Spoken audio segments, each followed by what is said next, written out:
Hey! Hi! Howdy! Is it old yet?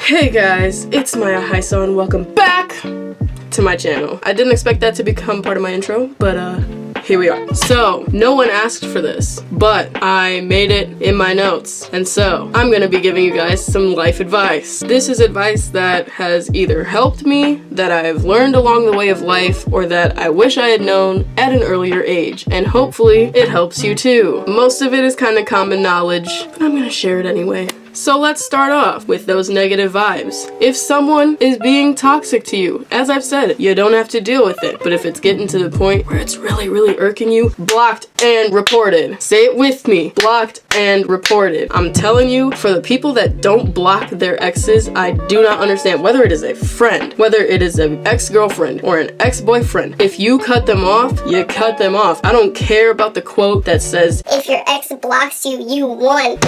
No, you won by blocking your ex so that you don't have to see that ish anymore. Cause you don't care and you want them to know that you don't care, and so you blocked them. Unless you feel like you're actually somehow sane enough to not block them but also not check up on them, because that's extra. Who cares? Waste of your time and your energy. Grudges suck. Let it go. Elsa said it best. But seriously, if someone is being toxic in your environment, hindering your behavior or activity towards something that you used to like before, or changing your mindsets towards things and making everything so negative or about themselves and everything is just one-sided, cut off. If you really feel that you can work it out by talking about your feelings, go for it. By all means. That is the mature way of handling things at first. But if you just keep hitting the same brick wall from trying to fix things, it's over. For my people just getting to college or still in high school or transitioning to high school from middle school, who you are or were in high school will not matter. I don't know how else to define this one, but like seriously, if you really feel that being homecoming queen is the peak of your life right now, first off, congrats. Second off, it's not gonna help you on a job resume.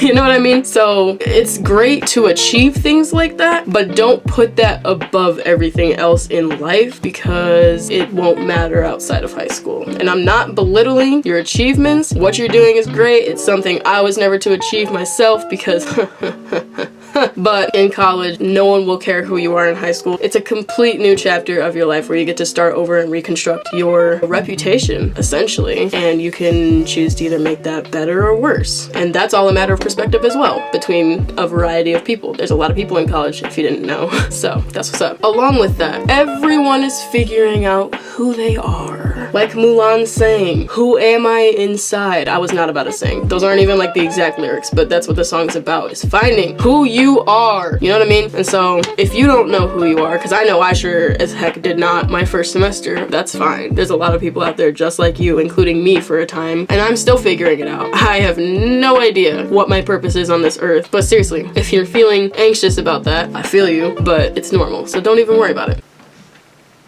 Life is more than relationships. Crazy concept, I know, but for people to actually define their entire lifestyle by their relationships is kind of silly to me, especially at like our age, I guess. I don't know, it's different for me because like my perspective on relationships is completely different from the next person's. I get it, but that also has a huge stigma around it, and I think that one has a more positive stigma. Actually, no, it has a negative stigma as well. A positive stigma being, oh my god, being in love is great. If you're not in love, you suck. You're doing everything wrong. Like, why are you single? Like, get it together, Becky. I'm sorry. Becky always gets attacked. Why is it always Becky? But for someone to sit there and loathe themselves for the longest time and just feel completely worthless because they're not dating someone, like, what? That's so whack to me. Like, trust me, I've been sad about being single. Do not get me wrong. I'm still sad about being single, but that's when you devote your time to more important things. Because if you focus too much energy in something that makes you sad, you'll be sad. You know what I mean? So if you take your mind off relationships for a hot sec and just focus on something in school that you like, or something outside of school that you like, whether it be a club or a friend or your pets, you know, know, like invest in other important relationships as well, because the relationships with your teachers, like I said, in high school are very, very important down the road. Relationships with your friends could turn into networks for your job in the future. Who knows, you know? And like, I don't want to say relationships are temporary. I'm not trying to crap on relationships at all. I'm just saying that relationships aren't the major part of life. Like, I get it if you want to be married and like that's your end goal and you're trying to find your soulmate. Like, I get it. So am I sometimes. But like, I don't know. That's just me. That's my advice around relationships in general and the stigma around it. Don't worry about it if you're single. Like, it's because people can't handle how great you are. Trust me, babe. Also, speaking of things defining you, your social media. No, not who you are. Listen. I put my heart and soul into my Instagram, okay? It's very aesthetically pleasing to my eye. I edit the way I like to. I post things that matter to me, whether it be a selfie, whether it be my cats, whether it be my sister or my family in general, or an event that I went to. But that doesn't define me. That's just a part of me that I want you to see, where I want you to think that my life is better than it is. But the same goes for Snapchat too. Like, I Snapchat almost always throughout the day, really, like just different things that go on throughout the day, but you're never gonna see like the behind the scenes, even for like a second story, because I know some people have second stories out there, but like there's even more that goes on beyond that, you know what I mean? And so to say that your Instagram or your Snapchat defines you is also not true. Yes, okay. Mistakes will be made, are made every day, will continue to be made, have been made. That's fine. I definitely am saying this one aloud, more so for myself as well, because I am huge on perfectionism. Making mistakes is okay, as long as you learn from them and know how to fix the situation to where it doesn't happen again. You know what I mean? But if you let that mistake fester in your mind and just completely downgrade yourself and be like, man, I'm so stupid. Like, why did I do that? No one else is doing this around me. Like, just don't overthink it too much. Like, I definitely myself do that, and it's very unhealthy. I understand that. I'm definitely a big avid overthinker. It's gross. But yeah, if you make a mistake, don't worry about it. Learn from it. Everything happens for a reason. I'm a strong believer in that. You're supposed to learn something from everything that happens and take from it what you can, and then apply it later on in life and see if you get a different outcome. And if you still don't like the outcome, repeat.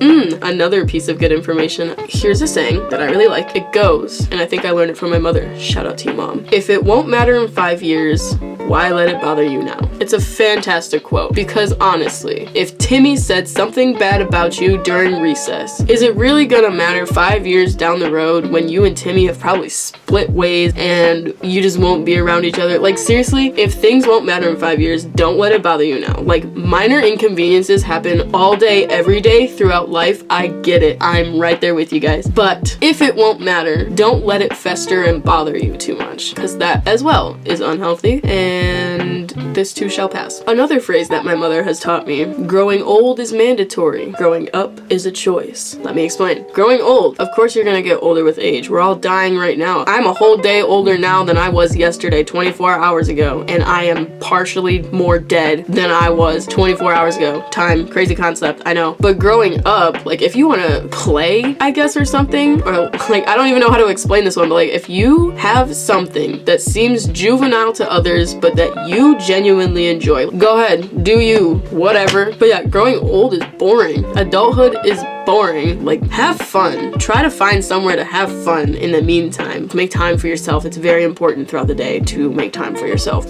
This is very cliche, but you don't know what you got till it's gone. It's true. The goal is, if you do know what you got, is to hold on to it and respect it, whatever it may be. I don't know what it refers to in this instance. You guys probably have your own mental ideas of what it could be, whether it be a person or a concept or whatever. I guess my example, for personal example, moving to college. I didn't realize how much I relied on my family and my cat until I left, and it sucks figuring out stuff on my own. It's scary, don't get me wrong. I'm not gonna act like I have this whole college thing figured out. I definitely don't. But I don't think I enjoyed my parents as much when I was around them as to where I do now when I'm not around them, because I didn't know what I had till they were gone. They were really my main support system, even above all of my friends, because I live with them. But yeah, I definitely think I've gained a stronger relationship with both of my parents parents and even my sister and my cat since being gone at college, honestly. And so when I go home on weekends or during breaks, like I try to spend as much time with them as possible, and other friends as well if I have the time, because I didn't know what I had till I lost it. And it's not that I completely lost it, I just temporarily lost it, I guess. But seriously, like that's my example, I guess, for you don't know what you got till it's gone. But just, you know, cherish the things that you enjoy and that bring you joy, and that vice versa. Okay, one that I've definitely learned to realize, especially in college, has been to ask questions. And this is a great piece of advice in my opinion. Ask questions, because if you're confused on something but don't ask a question, especially in college, your professor will just expect that you know what's going on. Ask for clarification on what you don't understand. And honestly, that's the best thing you could do. And the other thing about asking questions is that even if you think it's a stupid question, I guarantee you other people have the same question as you. And if you ask, you're doing everyone a favor. Even if it is like a seemingly trivial question, like ask it just in case to make sure that you get that clarification. You know what I mean? Okay, this is a big one. It is better, in my opinion, to be both academically smart and street smart, because if you are good in academics but have zero social skills, good luck.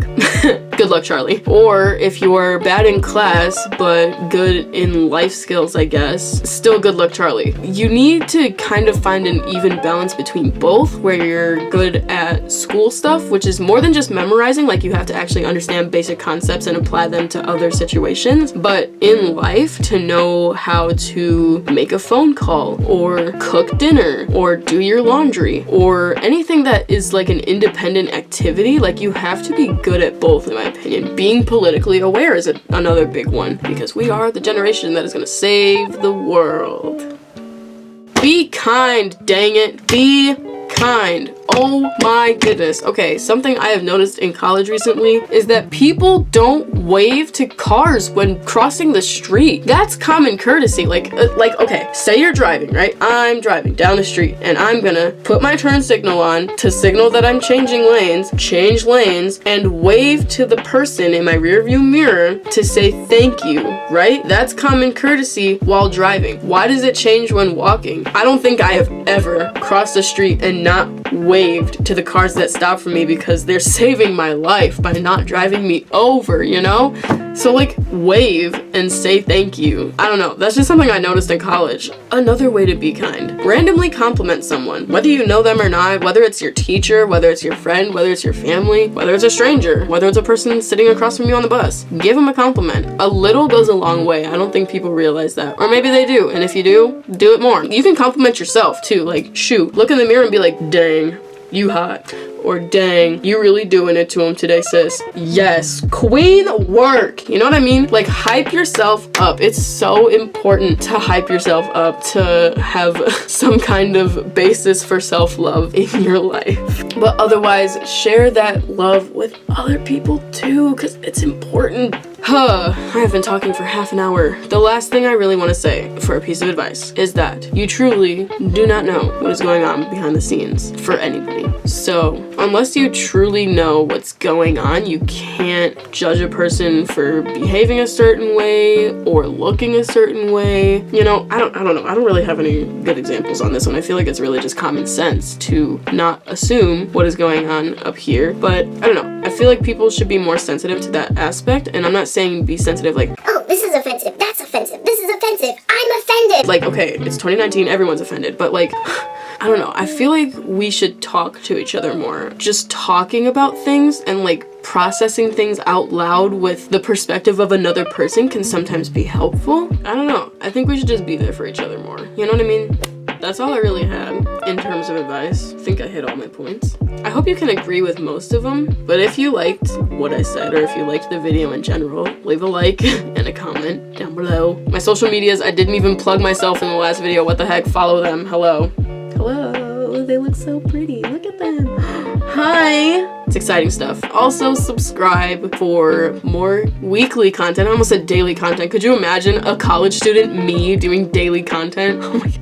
No, me neither. But yeah, thanks for watching. And with that said, I'll see you guys next time. Oh my gosh, I just realized high schoolers are seeing my bare shoulder. I'm so sorry. That was literally such an unnecessary joke.